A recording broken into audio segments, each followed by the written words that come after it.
Halo, kembali lagi di channel Ars bersama saya Michael. Di video kali ini kita mau bahas review handheld baru kita, AYANEO R1S. Kalian yang penasaran, langsung aja kita bahas reviewnya.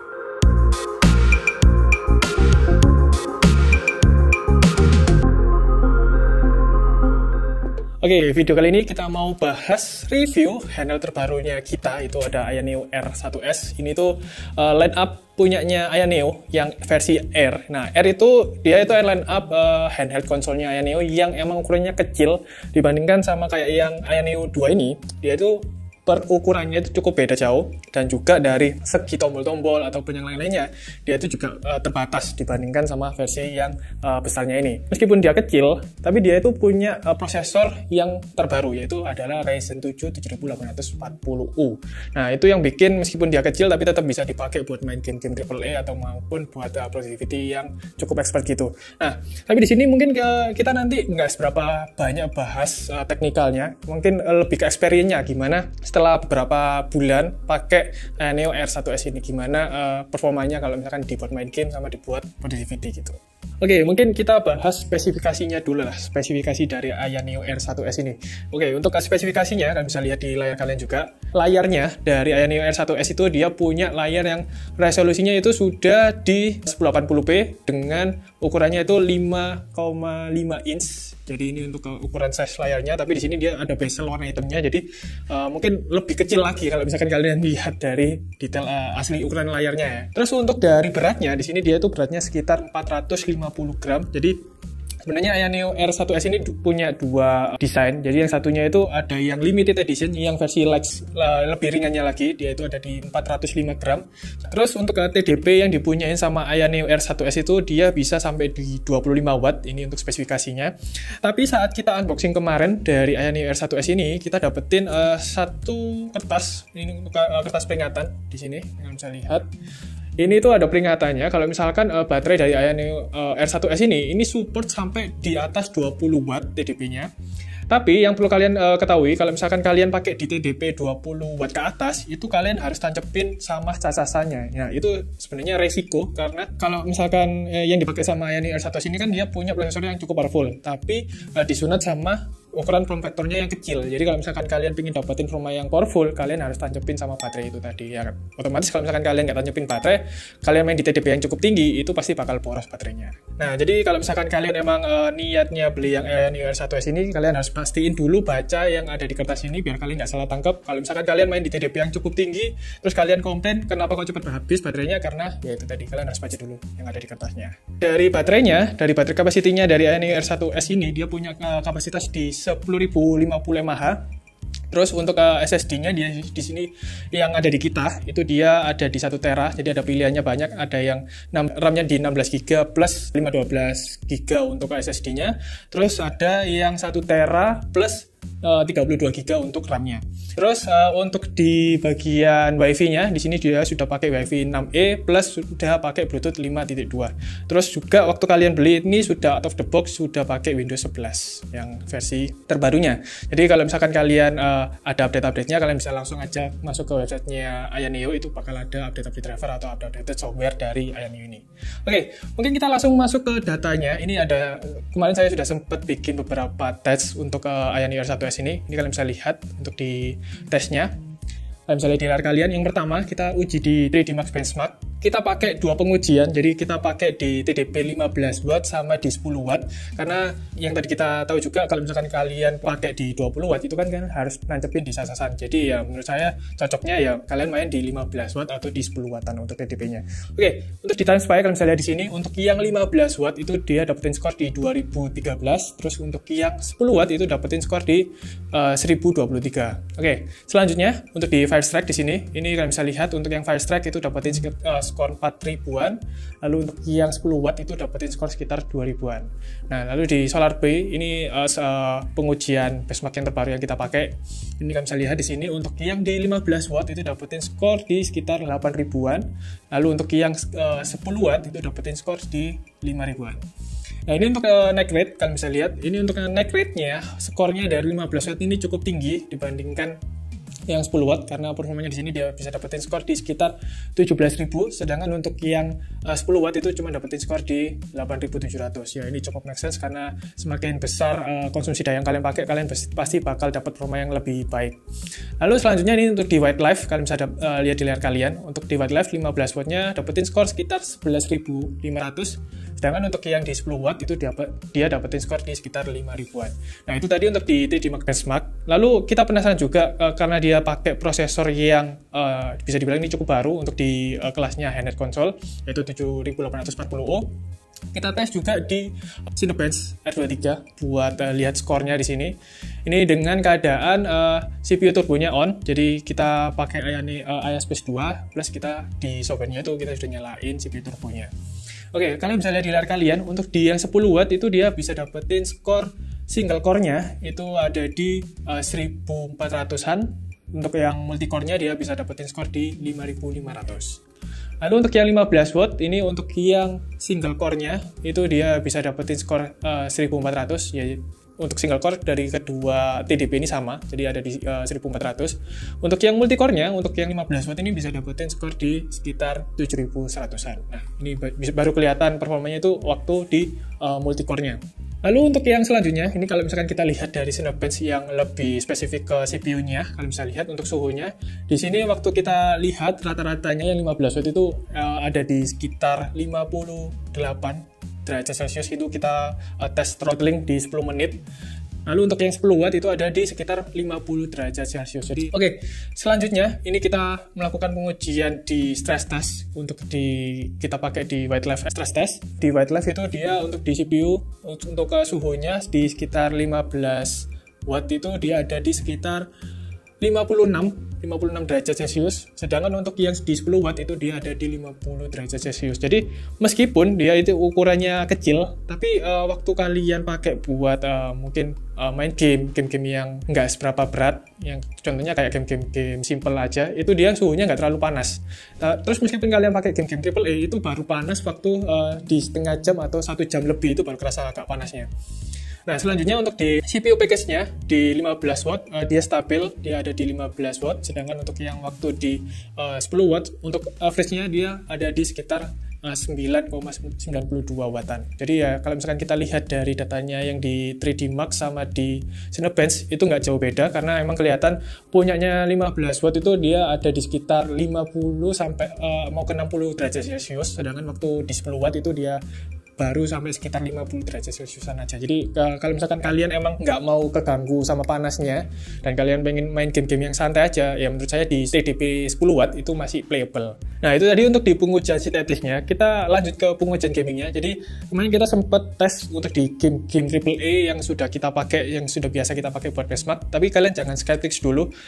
Game-game ini mungkin ini yang sering kita pakai. Itu ada Horizon Zero Dawn, lalu juga ada SOTTR dan juga Cyberpunk. Ini emang kita pakai karena ini yang ada in-game benchmarknya. Ini kita ada dua pengujian. Yang pertama ini yang low default tanpa FSR. Yang kedua kita pakai bantuan dari FSR-nya, kita setting di balance. Saya baca dulu yang pertama. Untuk yang pertama di sini yang preset low di Horizon Zero Dawn itu untuk yang TDP 10 watt dia bisa dapetin di 16 fps-an. Lalu yang di 15 watt ini mungkin agak lebih playable karena dia bisa dapetin di sekitar 33 fps-an. Terus untuk yang di Shadow of the Tomb Raider di sini kalian bisa lihat untuk yang 10 watt itu sekitar 19 fps-an. Lalu untuk yang 15 watt dia ada di sekitar 35 fps-an. Nah, selanjutnya ini untuk yang Cyberpunk. Kalian bisa lihat untuk yang Cyberpunk itu untuk 10 watt-nya itu dapetin 13 fps. Plus untuk yang 15 watt itu ada di 22 fps. Nah, ini tanpa dibantu sama FSR. Jadi tanpa scaling yang hitungannya gitu ya. Selanjutnya kita tambahin sama FSR karena untuk dari settingan dari AYANEO R1S ini dia itu sudah support sama FSR dan juga RSR. Di sini kita pakai FSR-nya di setting di balance. Untuk yang Horizon Zero Dawn ini ada peningkatan yang cukup kerasa drastis di sini karena untuk di 10 watt-nya itu naik jadi 25 fps-an. Nah, ini untuk SOTTR-nya selanjutnya itu kalian bisa lihat di layar kalian. Ini yang mungkin saya nggak dapetin perbedaannya antara pakai FSR sama enggak. Karena di SOTTR itu untuk yang 10 watt dia sama ada di 19 fps-an. Lalu untuk yang di 15 watt dia juga sama di 35 fps. Nah, selanjutnya untuk di game Cyberpunk di sini juga kerasa ada peningkatannya karena untuk di yang 10 watt dia naik sekitar 6 fps jadi di 19 fps-an. Lalu untuk yang di 15 watt dia naik jadi di 32 fps-an. Jadi kalau misalkan saya ambil kesimpulannya di sini, kalau misalkan emang kalian mau main game-game AAA yang ada di Steam, Epic atau di GOG, itu kalian bisa mainin di konsol ini. Tapi kalian harus perhatikan juga dengan presetnya, itu karena untuk meskipun kalian setting di low, itu kalian masih dapetin penampilan yang masih bisa dibilang itu masih nyaman di mata, karena dia layarnya itu yang kecil, itu bikin pixelnya jadi rapat, itu bisa cocok lah kalau misalkan kalian mainin di preset low itu. Kalian harus perhatikan juga itu ada di FSR-nya, itu upscalingnya itu cukup membantu banget meskipun kalian setting di low, dan juga di TDP di 10 watt pun itu dia masih bisa playable. Nah itu tadi untuk di game AAA yang mungkin sudah banyak yang tahu ini untuk benchmark kita. Tapi sebenarnya di Aya R1S ini sudah saya masukkan game Starfield, ini game yang terbaru dari AMD juga, dan juga ada beberapa game yang setelah saya cari-cari itu emang cocok dimainin sama Aya R1S. Jadi itu ada beberapa game retro, itu ada game terbaru yang namanya Sea of Star, lalu juga ada game yang ini mungkin sudah cukup lama, ini gamenya Uncle Honey, ada Octopath Traveler 2, ini yang kemarin sudah saya coba di Aya R1S ini, dan ternyata waktu saya pakai di game yang retro-retro, hitungannya yang game-game 2 dimensi gitu, itu dia bisa dapetin performa yang lebih lama untuk daya tahan baterainya. Karena kemarin waktu saya pakai itu, ini emang nggak saya record untuk yang di game retronya, yang saya record itu untuk game yang saya berpangnya untuk dites baterainya. Tapi kemarin untuk experience-nya waktu saya pakai main di game retro itu dia bisa tahan sampai sekitar 4 jam hampir lebih sedikit, itu untuk game-game retro-retro yang 2 dimensi gitu. Dan dia emang meskipun kalian setting di 15 watt itu masih aman kalau misalkan menurut saya, ataupun kalian setting di bawahnya sekitar 10 wattan pun itu masih aman. Jadi kalian nggak perlu setting di TDP yang cukup tinggi, terus settingan grafik yang terlalu ekstrim atau gimana, itu kalian masih bisa main playable. Jadi mungkin emang menurut saya pasarnya dari Aya R1S ini lebih spesifik ke game-game konsol yang retro-retro gitu, atau mungkin kalian yang pingin flashback buat main game-game retro kalian yang mungkin sudah lama-lama atau yang kalian nggak sempat mainin waktu itu, kalian bisa mainin di konsol ini. Nah, tapi meskipun begitu, dia tetap punya prosesor yang bisa dibilang ini prosesor yang cukup powerful, dan juga dia ini emang masih bisa cocok buat main game-game AAA untuk sekarang ini. Tapi yang kalian harus perhatikan juga itu adalah di settingan grafisnya dan juga di settingan TDP-nya yang kalian harus perhatikan. Karena kalau misalkan kalian emang mainnya cari performa, itu kalian harus baca tadi, itu kalian harus tacepin baterainya, dan itu kalian, ya mungkin menurut saya di settingan TDP 20 watt itu sudah cukup. Jadi mungkin nggak bisa lah, nggak cocok kalau misalkan kalian naikin lagi di 25 ke atas, itu mungkin agak kurang cocok lah menurut saya, karena bakal terasa lebih panas di konsolnya. Mungkin di bagian joysticknya, dia ini punya joystick yang kecil, jadi bisa dibilang joysticknya dia ini feels-nya agak berbeda dibandingkan Aya Neo yang 2 ini atau Aya Neo yang Geek itu. Jadi dia itu punya feels yang agak berbeda, jadi dia ini hampir feels-nya sama kayak di Switch. Nah, Nintendo Switch itu hampir sama kayak punyanya Aya Neo R1S ini, cuman ya itu dia punya fitur yang namanya RGB di sini. Jadi kalau misalkan kalian aktifin di Aya Space-nya, itu kalian bisa nyalain fitur RGB-nya. Dan kalau misalkan kalian males bongkar-bongkar Aya R1S ini buat nambahin size-nya dari storage-nya, itu dia juga nyediain yang namanya tambahan micro SD-nya di bagian bawah. Nah, mungkin kalian penasaran juga kalau misalkan dibuat main game AAA, gimana performanya, mampu bertahan berapa lama? Kalian bisa lihat di video kali ini.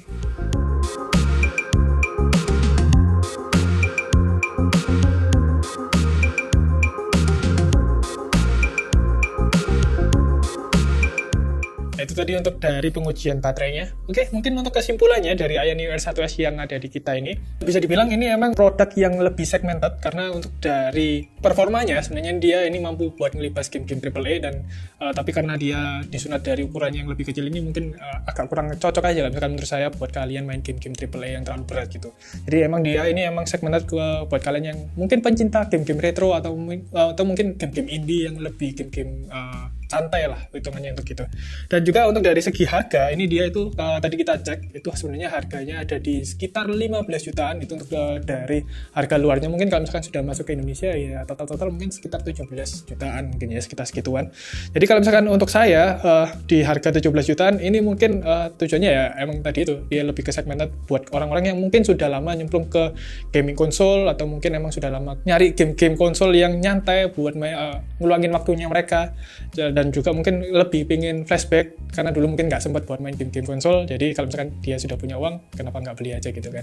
Karena untuk dari segi ukurannya dia ini cukup fleksibel. Jadi saya lihat dari punya di websitenya itu katanya bisa dikantongin di celana. Ya, jadi ukurannya cukup simple kayak HP. Dan juga kalau misalkan kita bandingin sama dari Nintendo Switch, itu mungkin bukan apple to apple karena untuk dari segi harga kan mungkin ini sudah agak beda jauh juga. Dan kalau dari segi efisiensi dayanya juga itu bisa dibilang agak kurang cocok juga dibandingin sama Switch. Tapi mungkin ini emang lebih spesifik buat orang-orang yang mungkin emang cari konsol dengan OS Windows, atau mungkin emang cocok buat kalian yang emang pengen main game-game AAA yang ada di handheld konsol ini juga. Jadi emang lebih pengen ngeluangin waktu mereka juga di bagian di handheld konsol ini. Nah itu tadi untuk di pengujian kita mengenai produk dari AYANEO R1S ini. Jadi kalau misalkan emang kalian tertarik sama produk yang satu ini, kalian bisa langsung aja lihat di websitenya mereka, karena ini ada beberapa produk mereka yang terbaru juga, AYANEO R1 Plus.